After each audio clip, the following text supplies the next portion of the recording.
శ్రీ మహాగణాధిపతయే నమః, శ్రీమాత్రే నమః. ఆధాన్ ఆధ్యాత్మిక వీక్షకులందరికీ శుభాశీస్సులు. 2025 సంవత్సరం దేవీ నవరాత్రుల్లో అక్టోబర్ 2వ తేదీ విజయదశమి రోజు విజయ ముహూర్తం టైమింగ్స్ ఏంటో, విజయ ముహూర్తానికి ఉన్న ప్రాధాన్యత ఏంటో, విజయదశమి రోజు జమ్మి చెట్టు పూజ ఏ విధంగా చేస్తే సంవత్సరం మొత్తం అఖండ రాజయోగము, అద్భుతమైన ధనలాభము, కార్యసిద్ధి కలుగుతాయో ఈ వీడియోలో మనం తెలుసుకుందాం. 2025 సంవత్సరం దేవీ నవరాత్రుల్లో అక్టోబర్ 2 గురువారం విజయదశమి వచ్చింది. విజయదశమికి ఒక ప్రత్యేకత ఉంటుంది. విజయదశమి రోజు తిథి, వారము, నక్షత్రము, యోగము, కరణం అంటే పంచాంగాలతో సంబంధం లేకుండా, దుర్ముహూర్తం, వర్జం, రాహుకాలం, యమగండం వీటన్నిటితో సంబంధం లేకుండా ఒక శక్తివంతమైన ముహూర్తం ఉంటుంది. దాన్ని విజయ ముహూర్తం అనే పేరుతో పిలుస్తారు. ఈ విజయ ముహూర్తం గురించి శివుడు పార్వతీదేవికి చెప్పాడని భవిష్య పురాణంలో ఉంది. విజయ ముహూర్తానికి ఉన్న గొప్పతనం ఏంటంటే, ఈ పంచాంగం చూడకుండా, దుర్ముహూర్తం, వర్జం, రాహుకాలం వీటన్నిటితో సంబంధం లేకుండా, యమగండంతో సంబంధం లేకుండా విజయ ముహూర్తం రోజు, విజయదశమి రోజు ఏ పని ప్రారంభించినా సంవత్సరం మొత్తం ఆ పనిలో అద్భుత విజయాలు కలుగుతాయి. అందుకే దీన్ని విజయ ముహూర్తం అంటారు.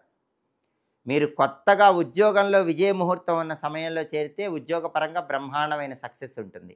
కొత్తగా వ్యాపారం విజయ ముహూర్తంలో పెడితే విజయదశమి రోజు వ్యాపారం 3 పువ్వులు 6 కాయలుగా విపరీతమైనటువంటి లాభాలు వస్తాయి. జీవితానికి సంబంధించిన కీలకమైన నిర్ణయాలు, వివాహపరమైన నిర్ణయాలు, ఆర్థికపరమైన నిర్ణయాలు విజయ ముహూర్తంలో తీసుకుంటే సంవత్సరం మొత్తం ఆ నిర్ణయాల వల్ల మంచి ప్రయోజనాలు కలుగుతాయి.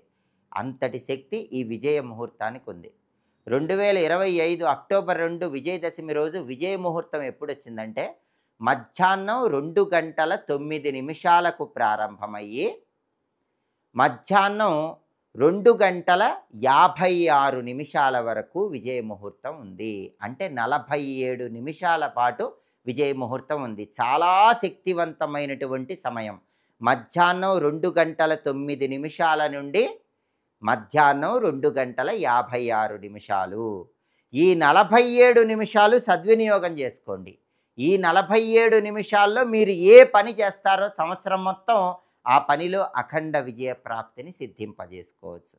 అలాగే విజయదశమి రోజు అందరూ కూడా సాయంకాలం పూట జమ్మి చెట్టు దగ్గరకు వెళ్ళి పూజ చేయాలి.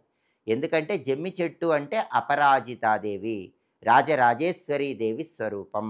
విజయదశమి రోజు సాయంకాలం జమ్మి చెట్టు దగ్గర పూజ చేస్తే సంవత్సరం మొత్తం అపజయం ఉండదు, విజయాలే కలుగుతాయి, కార్యసిద్ధి లభిస్తుంది.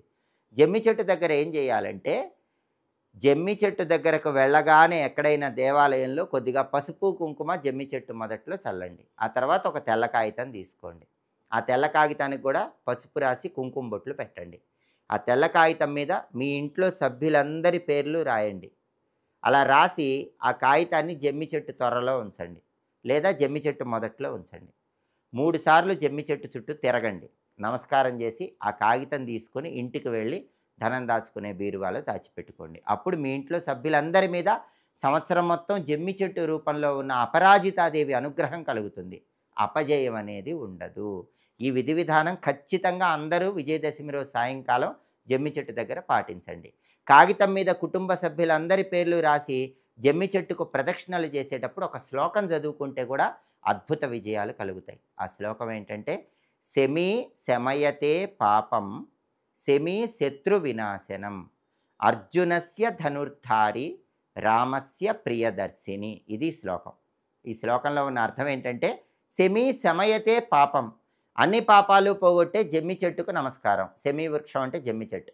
శమీ శత్రు వినాశనం, శత్రు బాధలన్నీ పోగొట్టే జమ్మి చెట్టుకు నమస్కారం.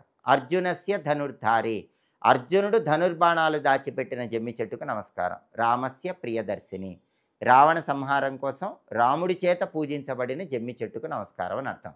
ఇది శ్లోకంలో ఉన్న అర్థం. శమీ శమయతే పాపం శమీ శత్రు వినాశనం అర్జునస్య ధనుర్ధారి రామస్య ప్రియదర్శిని. ఈ శ్లోకం చదువుకుంటూ జమ్మి చెట్టుకు ప్రదక్షిణలు చేయండి. శ్లోకం చదువుకోలేని వాళ్ళు ఓం అపరాజితాదేవి అయి నమో నమః అనుకుంటూ ప్రదక్షిణలు చేయండి. కాబట్టి విజయదశమి రోజు తప్పకుండా విజయ ముహూర్తాన్ని సద్వినియోగం చేసుకోండి. జమ్మి చెట్టు పూజ చేసుకోండి. సంవత్సరం అంతా కూడా అద్భుతమైన విజయాలను అందిపుచ్చుకోండి. ఇంకా ఇలాంటి ఆసక్తికరమైన విశేషాంశాలు తెలుసుకోవాలంటే ఆధాన్ ఆధ్యాత్మిక ఛానల్ని తప్పకుండా చూడండి. సర్వే జనాః సుఖినో భవంతు. స్వస్తి.